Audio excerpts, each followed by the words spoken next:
How are you guys doing today? My name is Kevin here, and welcome back to this channel. So, as you may know, my last video I talked a bit about ENFPs, and I talked about how I had been typed as one when I did an assessment that I went through where I did a video interview with a few individuals who were nice enough to type me. And so I've kind of been sitting with the idea that I'm an ENFP, and I don't know why I touched on that right now, because I was gonna first cover a couple other things before I get to that. So let me revert back and kind of do a bit of an introduction here. So so regarding my channel, right? So usually I would say, hi, my name is Kevin. Welcome to Sensitive Acceptance, where we're trying to change the way society views emotions.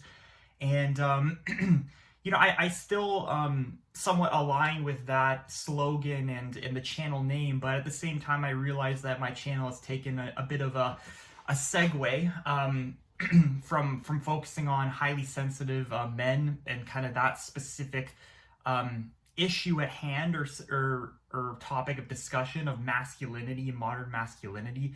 And those are things I haven't abandoned, but I've noticed I've kind of segued into some mbti stuff, and this is just lately what's been consuming my learning and my brain. So that's why I don't know. There's always a possibility that I'll change the name of my channel in the future. For now, it's Sensitive Acceptance, and that's fine. But the slogan, you know, changing the way society views emotions, I've just been kind of sitting with that for a bit, and I don't feel as in touch with that as I maybe did previously. It's not that I don't agree with that necessarily, but I feel like kind of the overall goal of the channel may be a bit different, in that I'm not just focusing on the acceptance of sensitive traits, but I'm also focusing on just learning about MBTI, just overall personal growth through the lens of Jungian typology. And so for now, I'm just going to introduce myself as Kevin and just talk about what I talk about. And we'll kind of see where my interests kind of divert to over time. And so beyond that, I wanted to ask you guys, please comment down below if you have any sort of topics you want me to cover.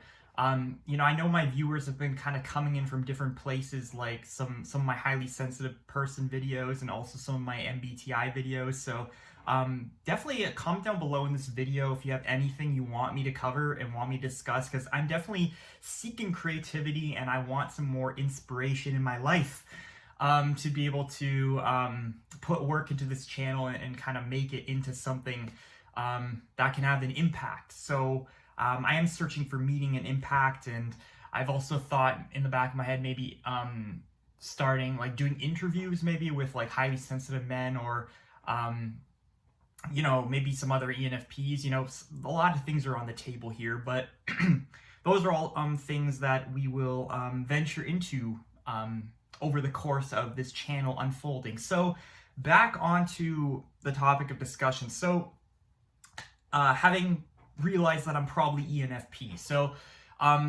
to just gain more clarity on this matter, and I probably will continue just learning, and there's always the chance that my assessment of what my type is could change in the future. But I've been sitting with the idea that I'm ENFP, and I'm reading a book called the ENFP Survival Guide, like a comprehensive guide on being an ENFP. So I'll put the link to that book down in the description if you want to grab it. It's been really interesting so far, because it kind of takes you through what it's like to be an ENFP in all different facets, and it takes you through kind of the way your functions work and the different loops you can go through, what it's like to be an unhealthy ENFP, which has kind of opened my eyes to some of my potentially negative patterns. So one particular verse that paragraph that I read in this book, I actually wanted to read to you guys, because I feel like I felt like it could really inform the topic that I discussed today, and really be a good introduction to the topic that we will discuss today. So and what I do want to discuss is basically how this current kind of pandemic situation, and how the world is maybe, you know, it's not normal, obviously. So you know, there's kind of it's more difficult to be able to use your NE dominant function as an ENFP out there in the world to collect new possibilities and experiences when the world is in its current state. And I feel that that actually has impacted me negatively, and it may also have impacted other ENFPs negatively. So I want to discuss that. But before we get into that, let me just read out this paragraph that I found in the book, and I felt like it was a very good intro to this topic. So what I read was, it says, when NE packs up and leaves, FI's plan of attack is basically, okay, we'll just sort through what we have until extroverted intuition comes back. And so it retreats into its office labeled introspection. When an ENFP runs out of ideas, introspection becomes a fixation point. We go home, shut the blinds, turn the music on, and tell ourselves we're going to think our way out of the hole we've gotten into. No longer relying on extroverted intuition, we lose our regular sparkle, and we feel incapable and unconfident. We don't want the world to see us at our worst, and so we hide from the world. We tell ourselves that by sitting with our feelings and sorting through what's going on internally, we can reach the conclusion we need. So obviously, this paragraph kind of talks about how, the way the cognitive function stack works is, your hero function, your dominant function is always going to be your main driver, right? It's going to be what you need to be able to filter through the rest of your cognitive functions in a healthy way where you're moving forward and, actualizing yourself and really moving forward in life, right? But if you're unable to, if your ability to use your hero function is kind of impeded upon, or it's just not as effective, then that also impacts your ability to use your parent function, and then your tertiary function, and then your inferior function. So it all kind of connects together, right? And so this paragraph talks about how, when our NE is not able to collect new possibilities and experiences, our FI has nothing to really go off of when it comes to judging those experiences, right? Typically, an ENFP would use their NE to be able to be out there in the world, figuring things out, right? Collecting new possibilities, seeing what could happen with different things they experience SI in the world, right? And so when they collect all these different possibilities and experiences, they filter it through their FI, which basically judges whether this is a good thing or a bad thing, right? Is this an experience we want to dive into, right? Yes. Or is it not? And then it goes into a separate compartment where our FI says, no, this is not what we stand for. This is not what we want to dive into and explore further. So the issue with, the current pandemic is our ability to use our NE, I feel, is it's kind of limited, right? When you're not able to actually, let's say, go out, let's say to meet a bunch of new people, or to travel and see a bunch of new places, or even go to different meetups and events, experience different like concerts, really, well, that's more SE kind of, but NE, it kind of connects in that SE is like the physical experience and NE is the metaphysical, and it's still a similar process of exploring possibilities. So when we're not able to do any of those types of things, our FI is just kind of sitting there, like trying to judge things and trying to figure out things in our life when we have no data to really, or no sort of set of possibilities that are coming in to inform what we even like or dislike. So being a movement-oriented person as an ENFP, I want to be moving forward in life, right? Making progress, trying to meet my goals, always trying to see some sort of incremental progress towards what I'm gonna end up being, what's gonna be in my future, right? And so basically, I just got segued in my mind into something else, but I was just thinking when I said that, I was thinking about my NI nemesis. ENFPs have NI nemesis, which is basically their worry or concern function that exists in their shadow. And so we're always worried about our future, right? What our future will be. And I feel like that's kind of where I've been sitting as well, because I'm trying to use this pandemic time where I'm not really doing a whole lot physically, and I'm trying to still make that progress and still have that movement in my life where I can figure out maybe what career I'm going to end up doing, or, you know, what I'm going to do when this pandemic ends. You know, how I feel about different career paths and things like that, and how I'm gonna, how I feel about different friendships and all these different things. But the issue is, because I'm not out there in the world collecting all these experiences necessarily, you know, I'm not traveling, I'm not really remembering what it's like, NESI, to, you know, travel to different places, and I don't even know which places I like. I don't really remember which friendships necessarily are the most important to me all the time. You know, I'm not able to see maybe which types of people I would want to spend my time with. I'm not really able to see what activities could really be good for my self growth. I'm not able to try new things. I'm not able to like go to improv classes, or I don't know, go to a dance class, or do something really outside my comfort zone in order to discover what matters to me in my FI, right?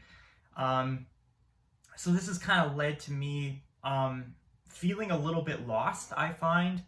And so I have, you know, had moments during the pandemic situation where I feel very depressed and kind of out of sorts, because I feel like my regular process is not working, right? And so, yeah, so FI is kind of left there, you know, with no external information coming in, and my FI is still trying to figure out what matters to me and what doesn't. And unfortunately, you know, this paragraph alluded to this as well. You end up retreating into introspection, right? So then you sit there kind of trying to use your introverted feeling, trying to like decide, oh, okay, you know, this career is actually what matters most to me, right? This is the one I want to pursue. But without the reliable information coming in from the external world, like, it's hard to really say, right? It's hard to say whether that is in fact gonna be the right option when maybe some other data comes in and you're like, no, this is not a good option. This is a good option.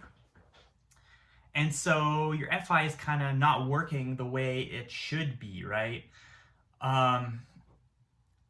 So yeah, I mean, that then you get into this this introspection pattern where you're just sitting there with just in confusion and trying to figure out what you feel and don't feel. And then it can often, I found, change the next day, where I shift back into, oh, this is actually a good idea and that's not a good idea. And sometimes it'll just keep alternating, and you're left in this kind of cycle of not really knowing where, like, what path you should follow or where you should go, right? So yeah, we tell ourselves that by sitting with our feelings and sorting through what's going on internally, we can reach the conclusion we need. And this paragraph actually goes on to say that sometimes this works, right? Sometimes you need that introspection, right?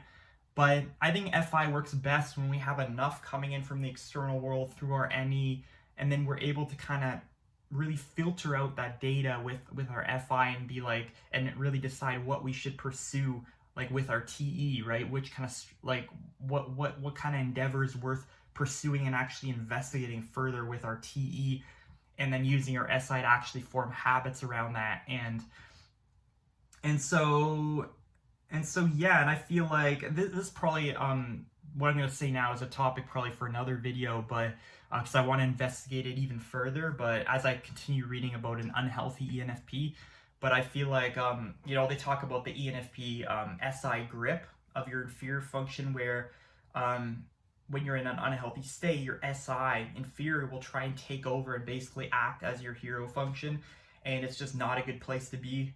And I feel like I can relate to some of that as well. You know, as I struggle to kind of have that NE and FI working properly, sometimes my SI will try and, you know, become obsessive about having habits and really working on those TE goals, and it doesn't really amount to anything, because it's like sometimes I'm just working on something that's actually not important to me in my FI, because I just don't have the information from the external world.